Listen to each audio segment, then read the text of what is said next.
еліміздің жалпы болашағы үшін, ел экономикасы үшін ең басты нәрсенің біреуі еліміздегі шикізатты ғана емес, сол шикізатты пайдаланып жұмыс жасайтын өндіріс, өзімізден шығарып, өнім шығарып, бір бөлек мәселелерді өз жерімізде шешетін болсақ, елімізге үлкен болашағына ықпал жасайды. Міне әрбір өздеріңіз секілді ашылған мекеме ол еліміздің болашағына тікелей көмек жасап жатқан жасап жатыр деп айтуға болады.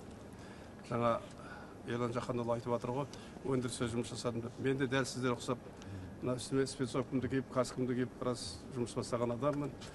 Бұрғылаушының көмекшісінен, бұрғылаушыдан бастап министрге дейінгі жолдан өткен адаммын мен. 36 жыл мұнай газ саласында жұмыс жасадым. Өздеріңіз сияқты осылай талай адамдар коллективпен бірге жүрдік. Енді мына елдің үлкен алдағы қаралып шешілгелі отырған мәселеге үлкен жауапкершілікпен қарап, мынау конституциямызды дұрыстап оқымаған болсаңыздар оқып танысып, референдум өтпестен бұрын, референдумға бармастан бұрын түсінік алып барыңыздар деп ақыл берем. Бір алдыменен.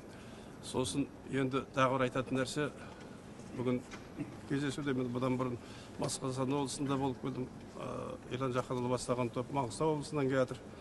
Біз барлық жерде кездескенде айтатынымыз, мынау конституциямыз біздің еліміздің болашағы үшін жасалатын, осы ең алдымен болашақ сіздердікі тұрған жастар жасалып жатырған ең басты құжатымыз, ата заңымыз.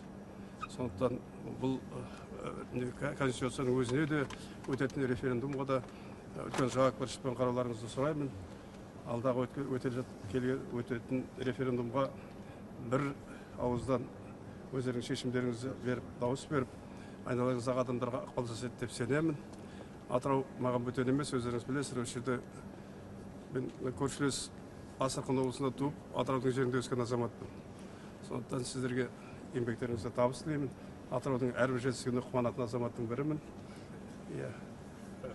Елге жақсы қызмет жасап жатсыздар. Жаңа басшымыз айтып отыр ғой, мен де сіздерге рахмет айтамын. Рахмет айту күндері ғой қазір. Табысты болыңыздар, аман жүріңіздер.